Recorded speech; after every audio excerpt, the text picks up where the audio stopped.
Hello dear friends, welcome to today's video. It is Wednesday and we couldn't be more excited to have you and to be sharing with you the subject which we started talking about on Monday. We started talking about two key concepts in the life of a leader: the leader's character and the leader's community. Today we are going to focus on the leader in community. The leader in community. As you can tell, I am joined by Mercy to my right and Ralph to my left. You will get to hear from them very soon.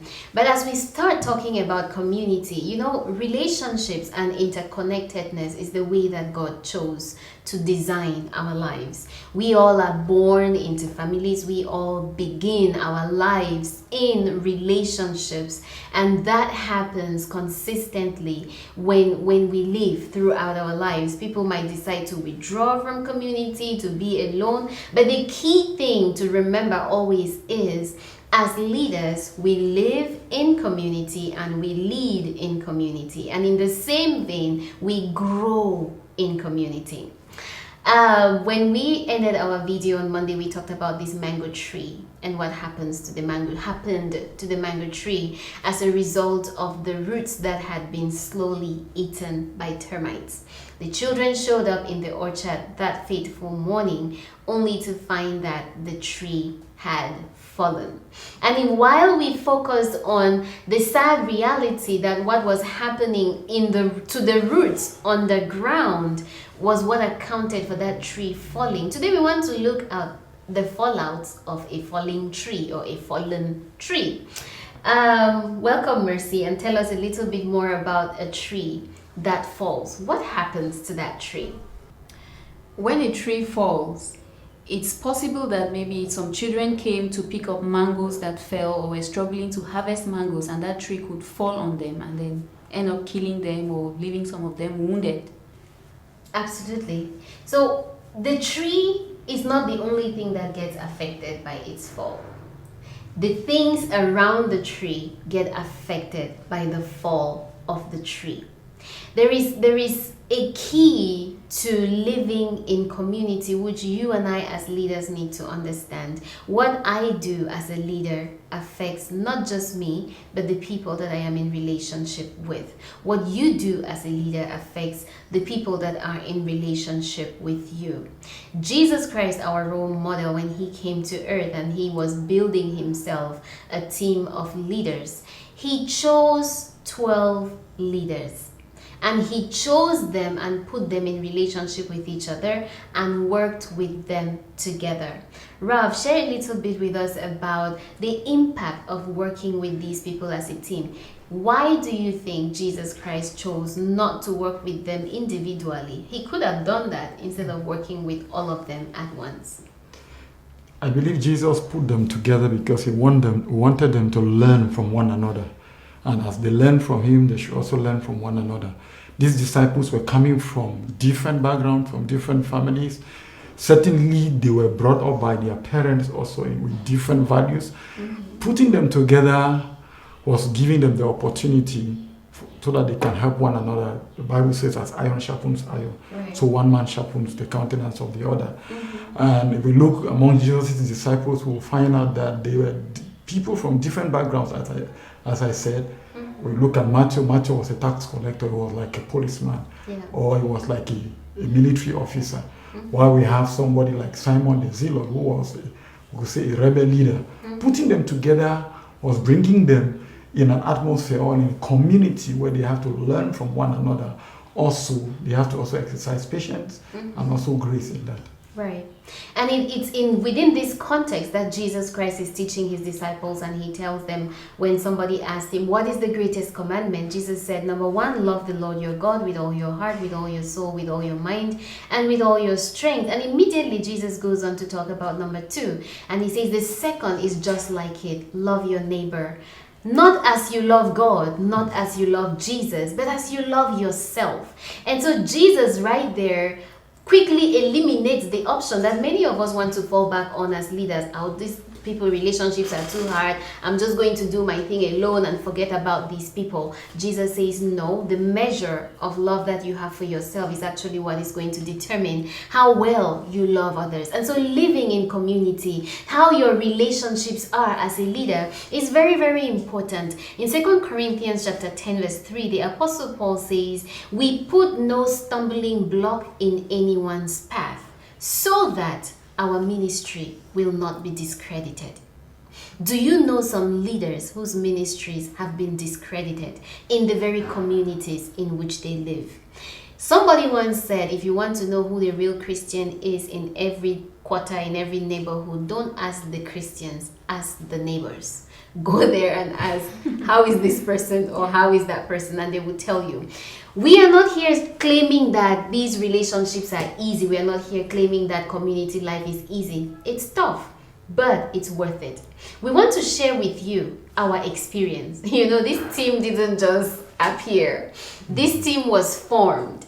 And when we first came together as a team, we had struggles. Trust me, we are going to be opening our lives up to you today and sharing some of those things that we have experienced in the forming processes, in the forming stages of our team, and the things and how those things have defined us, how those things have shaped us, and how they have grown us as individual leaders. Are you ready? Okay, here we go. All right, so Mercy and Ralph, I'm going to throw this open now. When we started this journey, I think it was almost 2 years ago. Tell me, what did you struggle with the most about the members on this team, Ralph? Well, for me, one of the things that I struggled was trying to align with working times. For me, early in the morning, I want to spend more time to pray, spend more time with the Lord. And at that time, I don't want to touch my phone. I don't want to go online until maybe later in the day, maybe at 9 a.m. or 10 before I go. But with the team, I learned to get up very early and make sure that by 5, I should be online, because my leader, Delphine, she's an early bird. At 5 a.m., she would throw all the assignment and everything, and by 6 a.m. she would expect that we would have responded. And oftentimes I'll come very late, and it had to strain work the team. So I learned to be more intentional and also to try to shift and adjust to that. And today, I'm doing well. Great. Mercy, what did you struggle with the most on this team? Okay. Coming on the team, and particularly one of the things I struggled with was about Ralph. I felt from the start, I always some sort of suspected every move that he took. If he did something, I'll be like, okay, so what now? So and most times I didn't keep it to myself. I would confront him. I would be like, okay, this is what you did, and I think that you did this, it's not correct. So I suspected each and every move, but later on, I don't know if I'm faster than our but later I discovered that I did not trust Ralph from the onset. But as we kept on working together and I started trusting him, I discovered that his motives were pure. And our relationship has grown really deeper and deeper and deeper right now. If we had more time, I'm sure that we could tell you more about what we went through. It wasn't only them who were struggling. I was struggling at my end too. You see, Mercy, she's a perfect manager. She's very keen on details. She would ask you every single pin, like down to... And I'm a big picture person. And so I'm like, can you just leave this thing alone? Let's just move on. Rav is a thinker. He takes his time to process things, to understand the big picture, and then to make his move. But me, like you heard him say, I'm a person of action. I like to just go. And so we struggled as a team, and it could have been easy for us to just abandon and say, okay, this is too hard, we are not going to do this. Individuals could have said, nah. Both of them were coming from jobs. They weren't even looking for a new team when we started this journey together, and we could easily have given up because community life is difficult, relationships are hard to build. But we saw the big picture. We knew that this is what God was calling us to, and God had put us together for a purpose, and we stuck with it, and we pushed through it and learned to trust each other. And today we are doing so much better as a team, and we couldn't be more grateful to God for that. Relationships are an integral part of every leader's community. Here we're talking about your relationship with yourself. We're talking about your relationship with your immediate family. We're talking about your relationship with the people that you lead. We're talking about your relationship with the people that you live among.